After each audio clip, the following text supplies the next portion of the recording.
يا أيها الذين آمنوا اتقوا الله وقولوا قولا سديدا يصلح لكم أعمالكم ويغفر لكم ذنوبكم ومن يطع الله ورسوله فقد فاز فوزا عظيما. أما بعد. Jamaah yang senantiasa dirahmati oleh Allah Subhanahu wa taala, bersyukur kita kepada Allah Jalla wa Ala atas segenap karunia dan nikmat yang telah Allah Subhanahu wa taala berikan kepada kita semua, termasuk di antara karunia Allah Jalla wa Ala yang agung dan besar kepada kita semua adalah disampaikannya usia kita, dipertemukannya kita semua, diberi kesempatan untuk kita semua bertemu dan beribadah di bulan yang mulia, yaitu bulan Ramadan. Maka semoga segala amal ibadah dan ketaatan yang kita lakukan pada hari ini dan juga pada hari-hari sebelumnya diterima oleh Allah Subhanahu wa taala,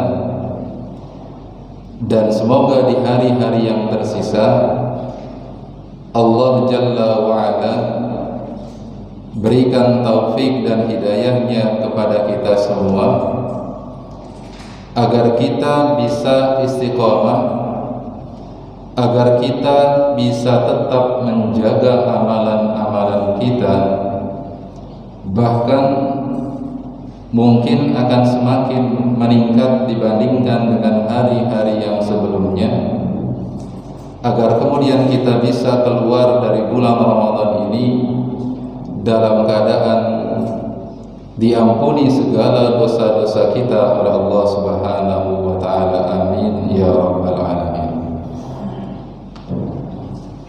Jamaah yang dirahmati Allah Subhanahu wa taala, dalam sebuah hadis yang dikeluarkan oleh Al-Imam An-Nasa'i, Al-Imam Ibnu Majah, dan juga Al-Imam Ahmad beserta yang lainnya, Nabi kita yang mulia sallallahu alaihi wasallam bersabda, "Rubba sha'imin hadzuhu min siyamihi al-ju'u wal 'atash." Di dalam riwayat yang lain dikatakan bahwasanya rubba sha'imin laisa lahu min siyamihi illa al-ju'. Di dalam hadis yang mulia ini, Nabi kita yang mulia Nabi Muhammad sallallahu alaihi wasallam hendak memberikan peringatan kepada orang-orang yang berpuasa. Rasul sallallahu alaihi wasallam ingatkan kepada kita dengan ungkapan rubba shaimin, betapa banyak orang yang berpuasa.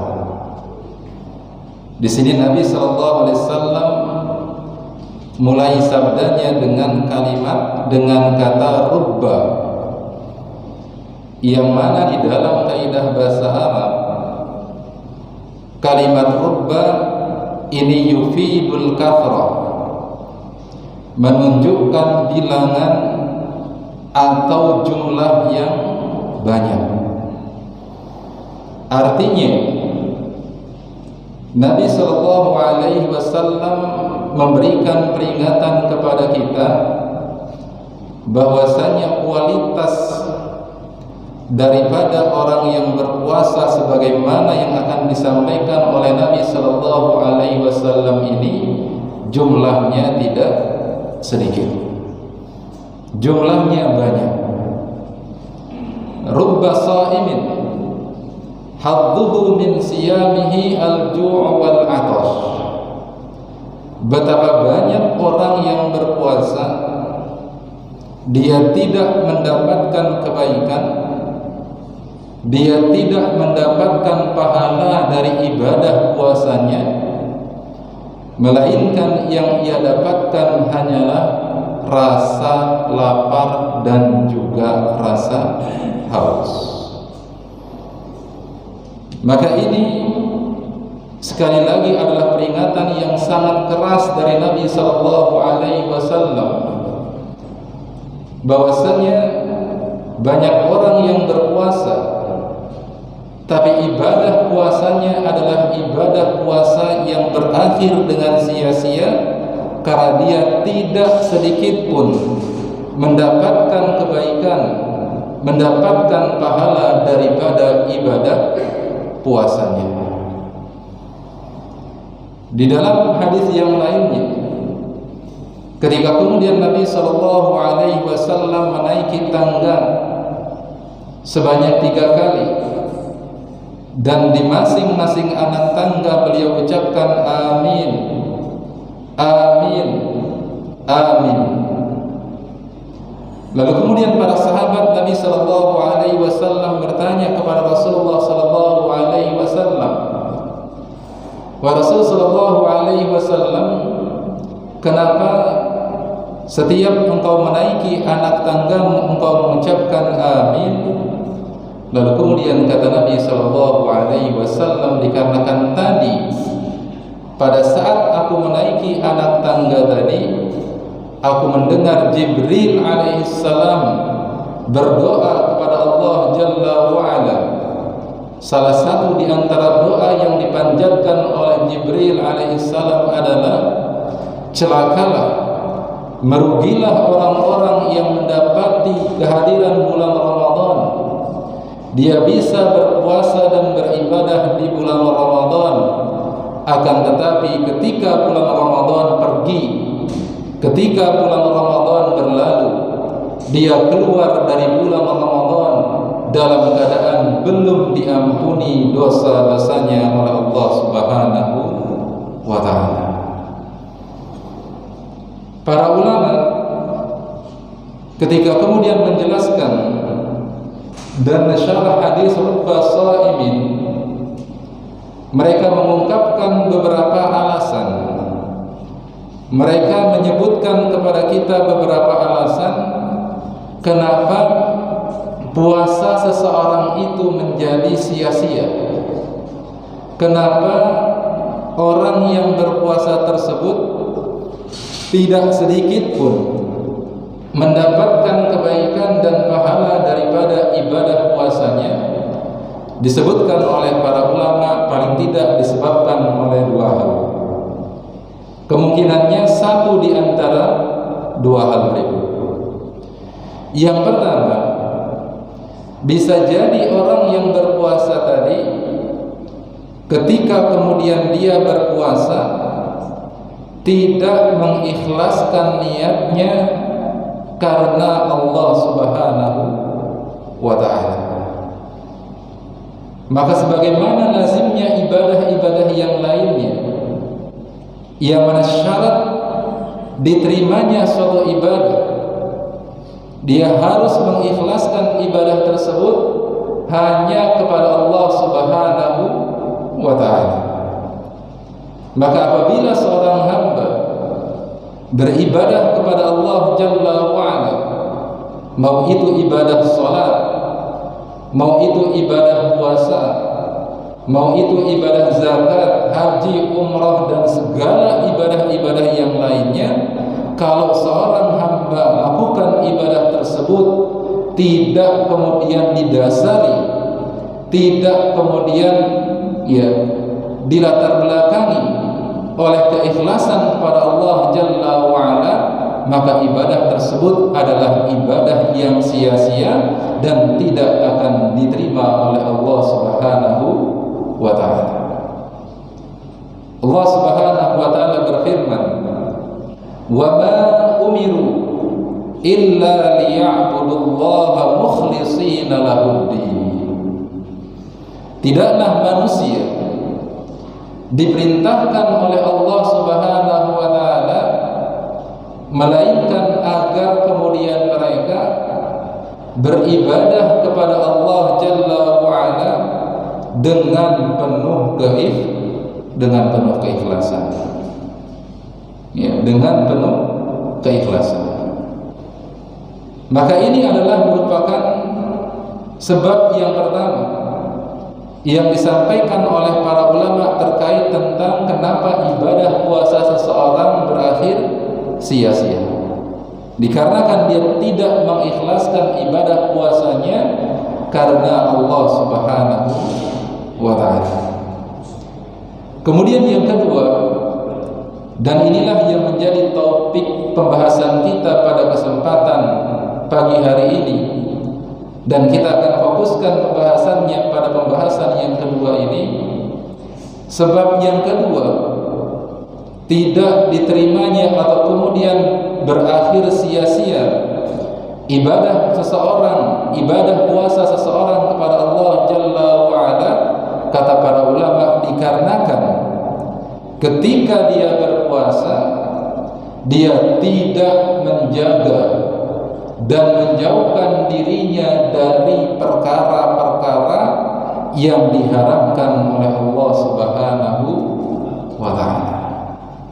Dia tidak menahan lisannya, dia tidak bisa menjaga anggota tubuhnya untuk tidak melakukan perbuatan-perbuatan yang diharamkan oleh Allah Subhanahu wa ta'ala.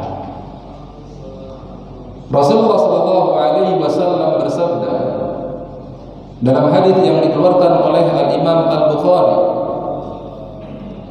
Nabi sallallahu alaihi wasallam bersabda, "Man lam yada' qaul az-zuri wal 'amala bihi falaysa lillahi hajatun fi an yada'a ta'amahu wa syarabahu." Barang siapa, kata Nabi sallallahu alaihi wasallam, yang di waktu dia berpuasa dia tidak meninggalkan ucapan-ucapan zur. Kata para ulama, yang dimaksudkan dengan zur adalah segala hal yang melenceng dari kebenaran, segala perkara-perkara yang batil, ucapan-ucapan yang batil, ucapan-ucapan dan perbuatan-perbuatan yang diharamkan oleh Allah Subhanahu wa ta'ala. Maka barang siapa yang di waktu dia berpuasa tidak meninggalkan ucapan dan perbuatan-perbuatan yang diharamkan oleh Allah Subhanahu wa ta'ala, kata Nabi sallallahu alaihi wasallam, maka Allah tidak membutuhkan puasanya meskipun dia telah menahan lapar dan dahaga. Ini artinya ibadah puasa seseorang nilainya, pahalanya bisa berkurang atau bahkan terhapuskan ketika seseorang tidak bisa menjaga lisannya dan juga perbuatannya dari perkara-perkara yang diharamkan oleh Allah Subhanahu wa ta'ala. Dia puasa tapi lisannya suka berdusta. Dia berpuasa tapi lisannya masih suka menggunjing. Dia berpuasa tapi dia memberikan kesaksian palsu. Dan segala hal-hal yang kemudian ucapan-ucapan yang diharamkan oleh Allah Subhanahu wa ta'ala. Di dalam hadis yang lainnya yang dikeluarkan oleh Al-Imam Al-Bukhari dan juga Imam Muslim, Nabi sallallahu alaihi wasallam bersabda, "Idza kana yaumu shaumi ahadikum fala yafsuq wa la yaskhab, fa in syatamahu ahadun aw qatalahu falyaqul inni imru'un shaim." Apabila di hari di mana kalian sedang berpuasa, kata Nabi sallallahu alaihi wasallam, maka janganlah ia sekali-kali mengucapkan perkataan-perkataan kotor, dan jangan pula mengucapkan perkataan-perkataan yang tidak pantas. Bahkan apabila dia dicela oleh orang lain, atau ada orang yang hendak memancing amarahnya, mengajak dia ribut, mengajak dia berperang, maka kata Nabi SAW, balaslah dia, ucapkanlah inni mru'un shaim, katakan kepadanya bahwasanya saya sedang berpuasa.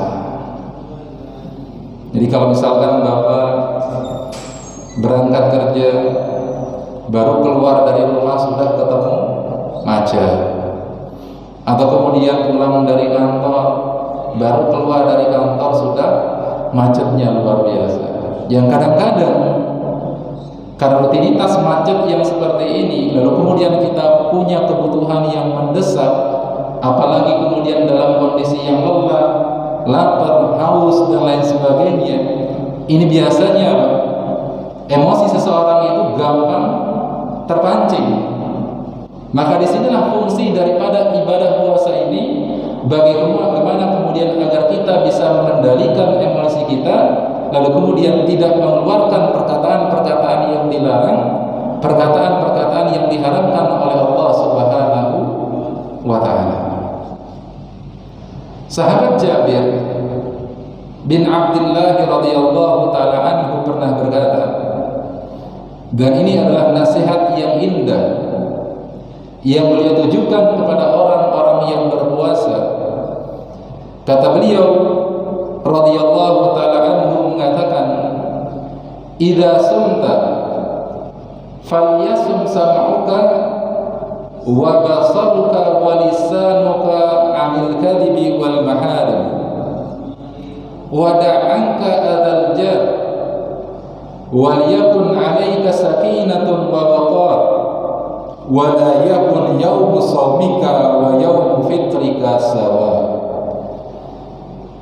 Kata beliau radhiyallahu ta'ala anhu, apabila engkau dalam keadaan berpuasa, maka hendaklah pendengaranmu, penglihatanmu, dan lisanmu juga ikut berpuasa dari perkara-perkara dusta dan perkara-perkara yang diharamkan oleh Allah Subhanahu wa ta'ala.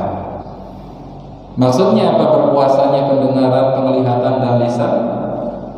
Ya, sebagaimana puasa secara bahasa artinya apa? Menjaga dan menahan diri. Ya, berpuasa itu menahan dan juga menjaga diri. Maka ketika kita berpuasa, kata sahabat Jabir bin Abdullah radhiyallahu ta'ala anhu, maka hendaklah kita jaga pendengaran kita, kita jaga kemudian penglihatan kita dan juga lisan kita dari perkara-perkara yang diharamkan oleh Allah Subhanahu wa ta'ala. Wal yada' anka adzal jar, dan ketika kamu berpuasa, tinggalkan perbuatan-perbuatan yang bisa menyakiti hati tetangga kalian. Ya, menyakiti hati tetangga kalian. Wal yakun 'alaika sakinatun wa waqar, dan ketika engkau berpuasa, jadilah pribadi yang tenang, tidak mudah tersulut emosinya, tidak mudah tersulut amarahnya. Wala yakun yaumu shaumika wa yaumu fitrika sawa, dan jangan jadikan hari di mana kamu berpuasa itu enggak ada bedanya sama sekali dengan hari-hari di mana kamu tidak berpuasa. Harus beda, harus spesial apa yang menjadi tindak tanduk kita selama kita berpuasa. Harus spesial, harus beda. Kualitas ibadah kita ketika kita berpuasa di bulan Ramadan dibandingkan dengan di bulan-bulan yang lainnya. Terlebih lagi, Nabi SAW kemudian juga mengabarkan kepada kita yang mana ibadah puasa kalau kemudian tidak diikuti dengan kita menjaga dan menahan diri kita dari ucapan dan perbuatan yang diharamkan oleh Allah Subhanahu wa taala, maka ibadah-ibadah kita yang lainnya itu bisa hangus pahalanya, bisa habis dan hangus pahalanya. Sebagaimana dalam hadis Nabi sallallahu alaihi wasallam, ketika kemudian Nabi sallallahu alaihi wasallam bertanya kepada para sahabatnya, "Atadruna manil muflis?" Apakah kalian tahu siapakah orang yang pailit? Siapakah orang yang bangkrut? Maka para sahabat ketika ditanya dengan pertanyaan yang seperti ini, mereka jawab sesuai dengan pengetahuan mereka. Kata para sahabat, "Al-muflisu fina man la dirhama lahu wa la mata'." Orang yang bangkrut wahai Nabi sallallahu alaihi wasallam di antara kita adalah orang yang tidak memiliki uang, dalam hal ini dirham, dia tidak memiliki dirham dan juga tidak memiliki harta benda.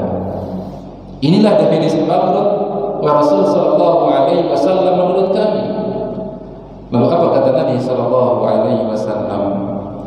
Beliau bersabda, "Al-muflisu min ummati man ya'ti yawmal qiyamati bi salatin wa shaumin wa zakatin." Orang yang bangkrut dari kalangan umatku adalah mereka-mereka yang nanti di akhirat mereka datang menghadap Allah Subhanahu wa taala dengan membawa ibadah salatnya, dengan membawa ibadah puasanya, dengan membawa ibadah zakatnya. Wa qad syatama hadza wa qadhafa hadza wa akhadha mala hadza wa daraba hadza. Akan tetapi bersamaan dengan hal tersebut, dulu ketika dia berada di dunia, dia juga senang mencela si fulan, dia juga kemudian menuduh si fulan, dia juga mengambil harta si fulan, dan dia juga memukul si fulan, wa safaka dima'a hadza, dan dia juga telah menumpahkan darah si fulan. Fayu'ta hadza min hasanatihi wa hadza min hasanatihi. Maka kemudian Allah Jalla wa'ala ambil kebaikan salatnya, pahala puasanya, pahala zakatnya, ini diambil oleh Allah Jalla wa'ala. Lalu kemudian kebaikan dan pahala daripada ibadah-ibadahnya ini Allah berikan kepada orang-orang yang dulu pernah dia cela, orang-orang yang dulu pernah dia tuduh, orang-orang yang pernah dulu kemudian dia ambil hartanya, yang pernah dia pukul, dan lain sebagainya. Apabila kebaikan daripada orang yang membawa ibadah salat, puasa dan zakat ini telah habis, maka Allah akan kemudian mengambil dosa-dosa daripada orang-orang yang pernah dia cela, yang pernah dia tuduh dan lain sebagainya ini. Lalu kemudian dosa-dosa orang tersebut akan Allah Subhanahu wa taala timpakan kepadanya, faturihat binnar. Lalu kemudian orang tersebut akan dicampakkan dan akan dimasukkan oleh Allah Jalla wa ala ke dalam api neraka. Nah, ini kita lihat bagaimana dampak yang luar biasa daripada kemudian ketika kita tidak bisa menjaga diri kita dari perbuatan dan ucapan-ucapan yang diharamkan oleh Allah Subhanahu wa taala pada saat kita sedang berpuasa. Dan juga enggak masuk di akal ketika kemudian ibadah puasa itu menuntut kita untuk apa? Untuk menahan dan menjauhkan diri kita dari perkara-perkara yang sebenarnya adalah perkara-perkara yang mubah. Ketika di luar puasa, makan mubah, minum mubah, berhubungan suami istri di siang hari itu juga mubah. Tapi ketika berpuasa ini berubah menjadi perkara-perkara yang dilarang dan perkara-perkara yang diharamkan oleh Allah Subhanahu wa taala. Lah ini saja kita jauhi pada saat kita berpuasa, tentu apalagi perkara-perkara yang memang sudah diharamkan oleh Allah Jalla wa ala ketika di luar puasa adalah termasuk kita jaga diri kita agar kemudian kita tidak terjatuh dalam perkara-perkara yang dilarang oleh Allah Subhanahu wa ta'ala. Jadi dampak imbas daripada melakukan perbuatan dan ucapan yang diharamkan oleh Allah Subhanahu wa ta'ala pada saat kita berpuasa ini luar biasa sekali. Bahkan sebagaimana dengan dosa-dosa yang lainnya itu bisa memberikan pengaruh terhadap ibadah yang kita lakukan, maka demikian pula ketika kita tidak bisa menahan lisan kita dari perkara-perkara yang diharamkan oleh Allah Jalla wa'ala, maka ini bisa menjadi sebab terhalangnya kita dari kebaikan. Ini bisa menjadi penghalang bagi kita untuk beribadah kepada Allah Subhanahu wa ta'ala. Al-Imam Ats-Tsauri rahimahullah ta'ala pernah berkata, hurrimtu qiyamal laili 15 lailan bidzambin adnabtuhu. Allah Subhanahu wa ta'ala pernah menghukumku di mana aku terhalang untuk bisa qiyamul lail, untuk bisa menghidupkan malam-malamku selama kurang lebih 15 malam lamanya. Jadi kebiasaan beliau untuk qiyamul lail ini kemudian terhalang selama 15 malam lamanya. Kenapa? Karena kata beliau bidzambin adnabtuhu, disebabkan karena dosa yang telah aku lakukan, disebabkan karena sebuah dosa yang aku terjatuh di dalamnya. Lalu kemudian sahabat-sahabat beliau bertanya kepada Al-Imam Ats-Tsauri rahimahullah ta'ala, wa ma dzaka dzam, dosa apakah itu yang membuat engkau terhalang dari qiyamul lail selama 15 malam? Lalu kemudian kata Imam Ats-Tsauri, kata beliau, ra'aitu rajulan yabki faqultu fi nafsi hadza mura'in. Suatu ketika saya pernah melihat ada orang yang sedang menangis. Lalu kemudian di dalam hatiku aku berkata, hadza mura'in, orang ini nangis karena apa? Karena pingin riya. Ya, karena apa? Karena riya, karena ingin pamer. Ini baru apa yang terucapkan di dalam hati beliau. Lalu bagaimana dengan yang sudah terucapkan oleh lisan kita?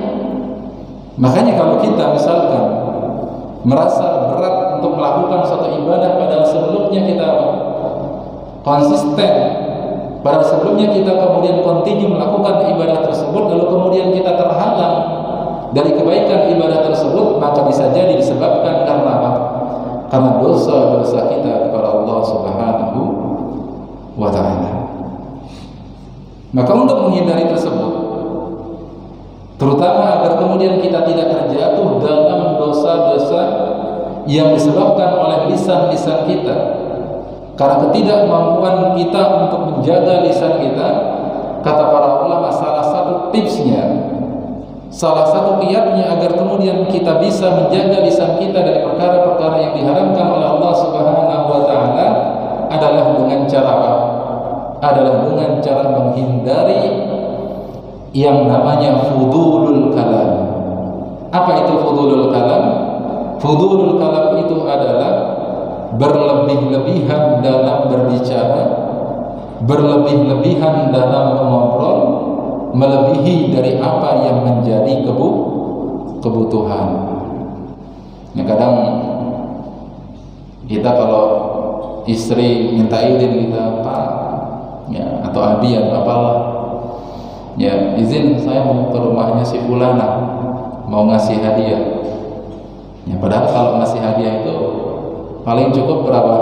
5 menit, tapi ditunggu 15 menit belum juga balik-balik, 30 menit juga belum balik-balik.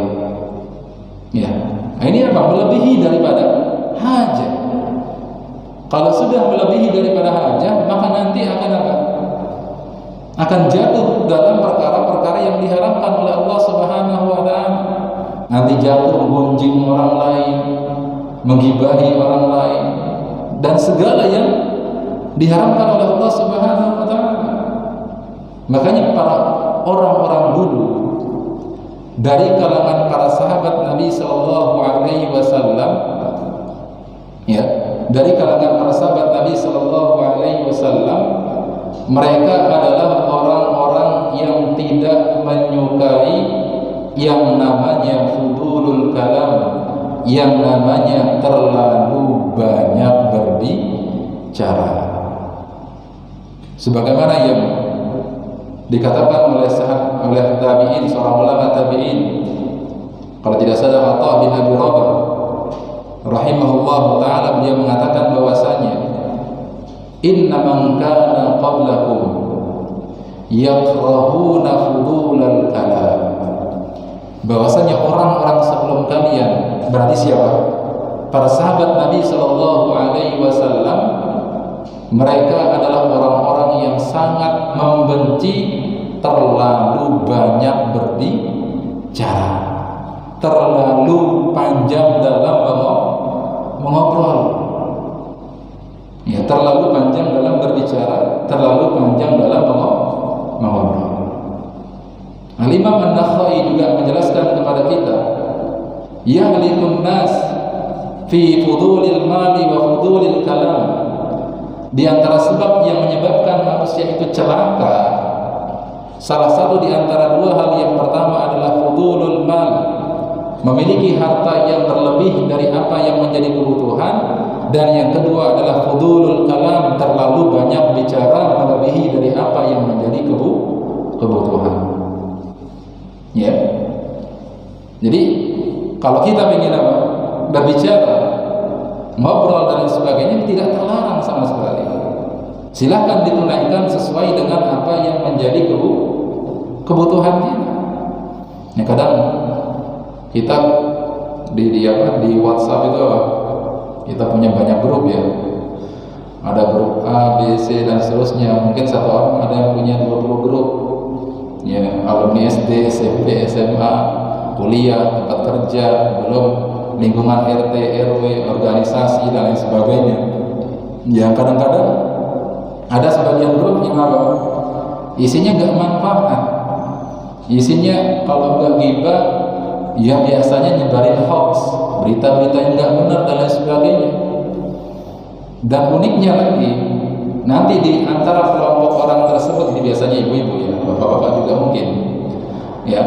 Nanti biasanya di antara anggota grup tersebut ada yang buat grup sendiri, ya, 4-5 orang buat grup sendiri. Buat apa? Buat ngomongin orang-orang yang ada di grup sebelumnya. Nah, ini adalah perkara-perkara yang bisa menjatuhkan seseorang dalam hal-hal yang diharamkan oleh Allah Subhanahu wa taala. Maka petunjuk yang diberikan oleh Nabi sallallahu alaihi wasallam dalam hadis yang sahih, beliau katakan bahwasanya man kana yu'minu billahi wal yaumil akhir falyaqul khairan aw liyasmut. Barang siapa yang beriman kepada Allah dan beriman kepada hari akhir, hari kiamat, maka hendaklah dia mengucapkan ucapan yang baik. Kalau tidak bisa, falyasmut, maka hendaklah dia diam. Ya, maka hendaklah dia diam. Jadi, ya, orang yang terlalu banyak bicara itu bukan anugerah. Itu adalah ujian yang luar biasa dari Allah Subhanahu wa taala, agar dia bisa menjaga dan menahan lisannya dari perkara-perkara yang diharamkan oleh Allah Subhanahu wa taala.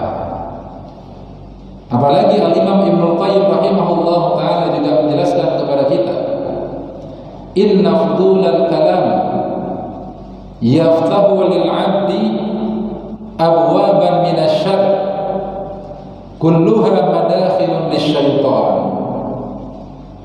Bahwasanya terlalu banyak bicara itu bisa membuka pintu-pintu keburukan bagi seorang hamba yang mana seluruh pintu-pintu tersebut adalah merupakan tempat masuknya setan. Tempat masuknya apa?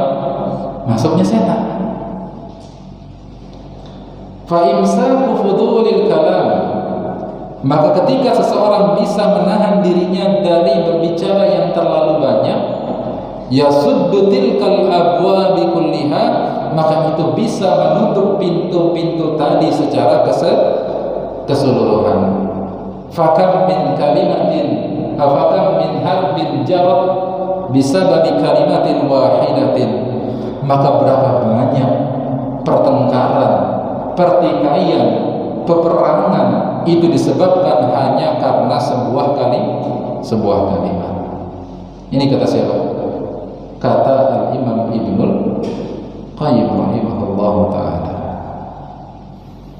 Jadi ya kita jaga lisan kita. Dan gak heran kalau kemudian ketika Nabi SAW ketika ditanya terkait tentang sebab apa yang paling banyak menyebabkan manusia itu dimasukkan oleh Allah Jalla wa'ala ke dalam api neraka, apa kata Nabi SAW? Al-fam wal farj. Bahwasanya sebab terbesar yang menyebabkan seseorang masuk ke dalam api neraka kebanyakannya adalah karena dua sebab. Yang pertama adalah dosa yang ditimbulkan oleh mulut, dan yang kedua adalah dosa yang ditimbulkan oleh kemaluan. Mulut dan kemaluan. Di sabda yang lainnya Nabi SAW berkata, Man yadman li baina lihyaihi wa ma baina fakhidaihi adman lahul jannah. Barang siapa yang bisa memberikan garansi kepadaku bahwasanya dia bisa menjaga lisannya, dan juga dia menggaransi kepadaku dia bisa menjaga kemaluannya, adman lahul jannah, maka aku yang akan garansi langsung bahwasanya dia pasti akan masuk ke dalam surga Allah Subhanahu wa ta'ala. Ya, ke dalam surga Allah Subhanahu wa ta'ala. Jadi ya kalau diibaratkan ya, yang namanya lisan ini apa? Ibarat dua sisi mata pisau. Ya, bisa berdampak positif bagi seseorang apabila digunakan dalam hal-hal yang baik, dalam hal-hal yang ketaatan kepada Allah Jalla wa'ala, tapi bisa juga berdampak negatif kalau kemudian apa? Digunakan dalam hal-hal maksiat kepada Allah Subhanahu wa ta'ala. Seorang tabi'in, seorang ulama dari kalangan tabi'in yang bernama Ar-Rabi' bin Huthaim rahimahullah ta'ala rahmatan wasi'ah pernah mengatakan bahwasanya la khaira fil kalami illa fi tis'in, tidak ada kebaikan dalam sebuah ucapan, dalam sebuah pembicaraan, melainkan apabila pembicaraan tersebut ya bertemakan 9 hal. Apabila ucapan seseorang itu objeknya pada 9 hal. Yang pertama adalah at-tasbih. Apabila ucapan tersebut digunakan untuk bertasbih kepada Allah Jalla wa'ala, Subhanallah. Kemudian yang kedua adalah at-tahmid, yaitu apabila ucapan tersebut digunakan untuk bertahmid kepada Allah Subhanahu wa ta'ala, alhamdulillah. Kemudian buat takbir, dan lisan yang digunakan untuk memperbanyak takbir kepada Allah Jalla wa'ala. Wat tahlil, dan yang keempat adalah lisan yang digunakan untuk bertahlil kepada Allah Jalla wa'ala, mengucapkan kalimat tauhid la ilaha illallah. Wa qiraatil Quran, dan yang kelima adalah lisan yang senantiasa digunakan untuk membaca Al-Quran. wal amri bil ma'ruf, dan yang keenam adalah lisan yang digunakan untuk apa? Untuk mengajak orang lain kepada kebaikan, kepada ketaatan kepada Allah Jalla wa Ala. Wan nahyi 'anil munkar, dan yang ketujuh adalah lisan yang digunakan untuk mencegah saudaranya dari perkara-perkara yang mungkar, perkara-perkara yang diharamkan oleh Allah Subhanahu wa taala. Wa su'alikal khair, dan yang kedelapan adalah lisan yang digunakan untuk berdoa dan meminta kebaikan kepada Allah Jalla wa Ala. Wa ta'awudzika minan nar, dan yang terakhir kata beliau yaitu lisan yang digunakan untuk meminta perlindungan kepada Allah Jalla wa Ala dari perkara-perkara yang buruk. Maka apabila lisan kita digunakan untuk 9 hal ini, maka inilah merupakan sebuah kebaikan bagi kita. Ya, kebaikan bagi kita. Lisan yang digunakan untuk bertasbih, bertahmid, bertakbir, bertahlil, membaca Al-Quran, menegakkan amar ma'ruf nahi munkar, dan lisan yang digunakan untuk meminta dan berdoa kepada Allah Subhanahu wa ta'ala. Maka oleh karena itu, jamaah yang dirahmati Allah Subhanahu wa ta'ala, mari kita maknai ibadah puasa kita ini dengan sebenar-benarnya, bahwasanya ibadah puasa tidak hanya sebatas menjaga dan menjauhkan diri kita dari perkara-perkara yang membatalkan ibadah puasa kita, tapi lebih daripada itu yang terpenting adalah juga bagaimana agar kemudian kita di saat berpuasa meninggalkan dan menjauhkan diri kita dari perkara-perkara yang dilarang dan diharamkan oleh Allah Subhanahu wa ta'ala. Ya, maka di sini tentunya apa? Perlunya bagi kita untuk kemudian menyibukkan diri kita di bulan Ramadan ini dengan perkara-perkara ibadah dan ketaatan kepada Allah Subhanahu wa ta'ala. Karena karakter nafsu kita, kata para ulama, itu sama seperti apa? Sama seperti gelas kosong. Jiwa kita ini sama seperti gelas kosong. Ya, gelas kosong.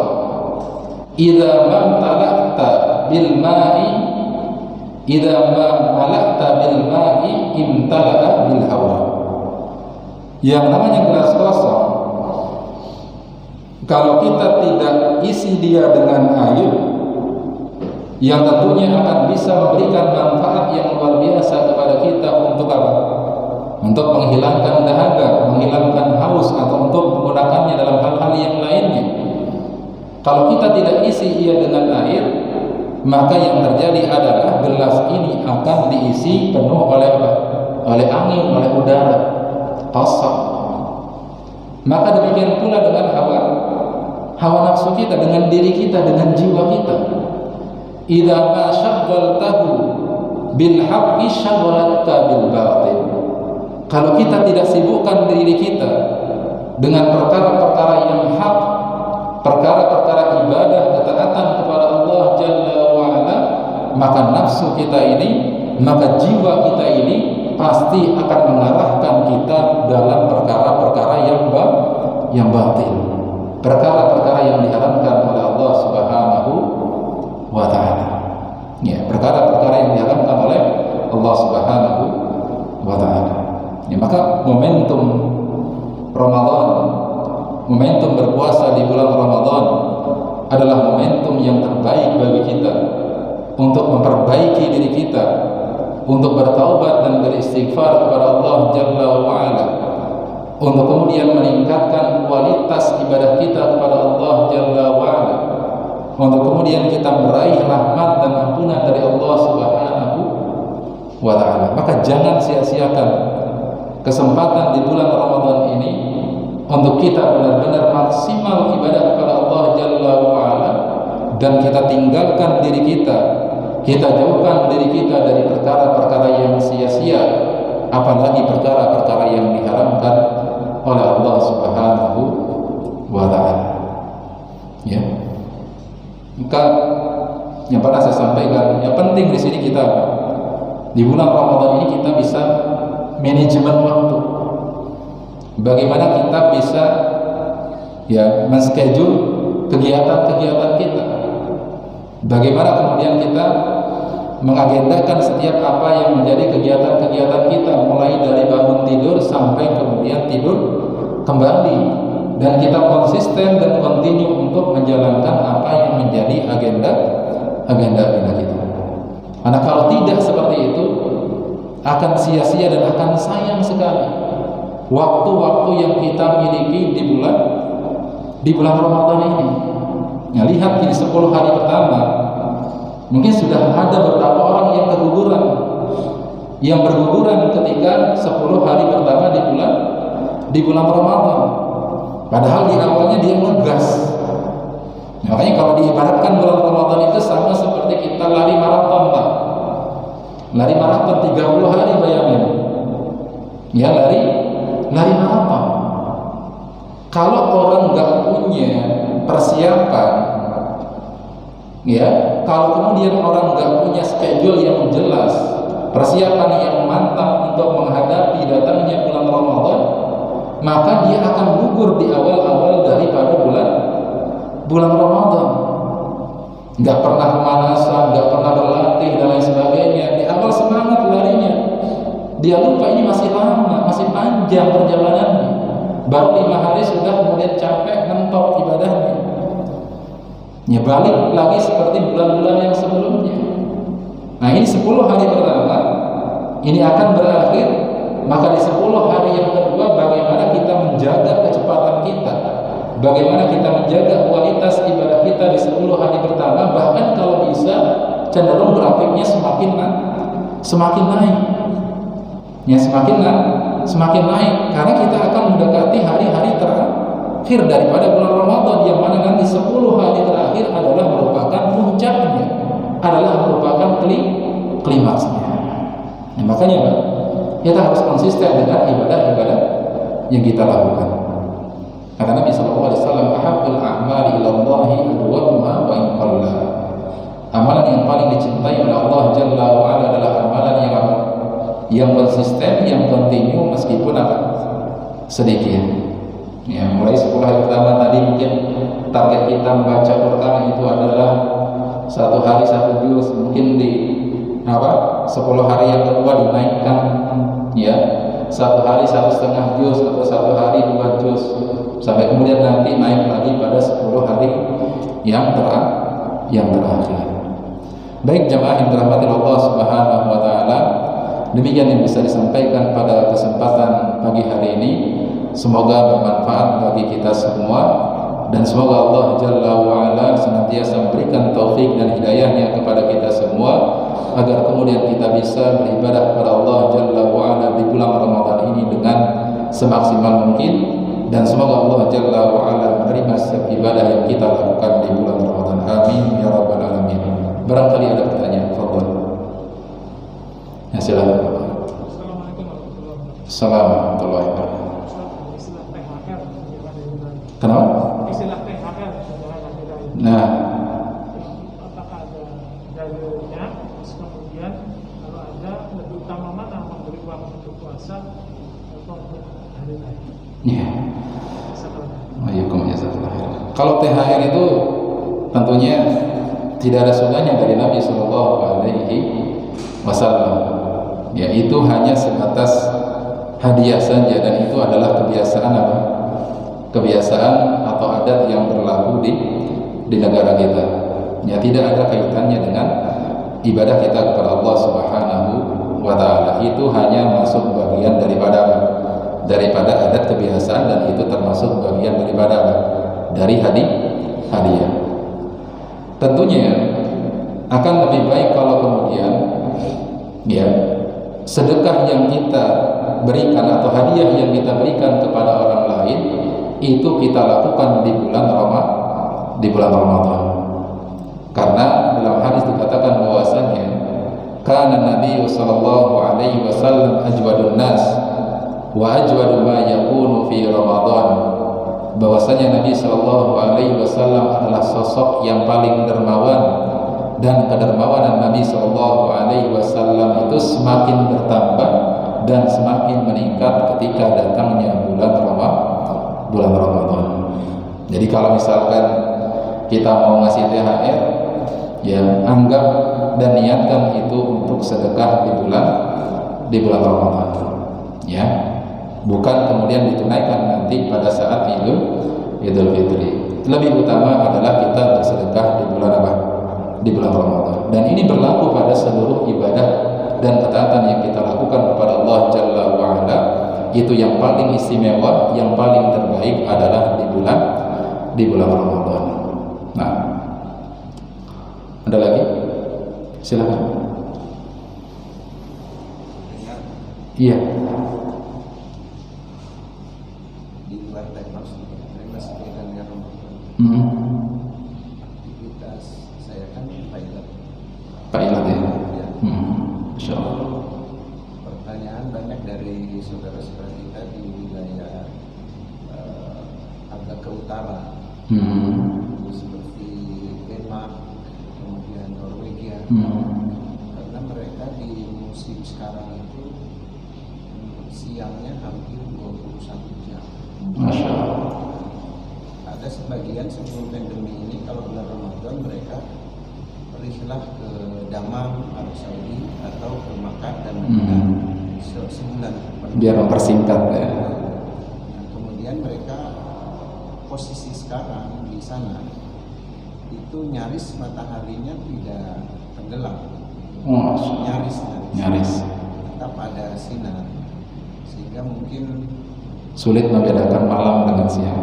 jadi siang dengan malam itu sedikit sekali. Mereka jam 23 itu baru maghrib, kemudian jam 00.48 itu sudah pagi, bukan Masya Allah. sehingga malamnya sedikit.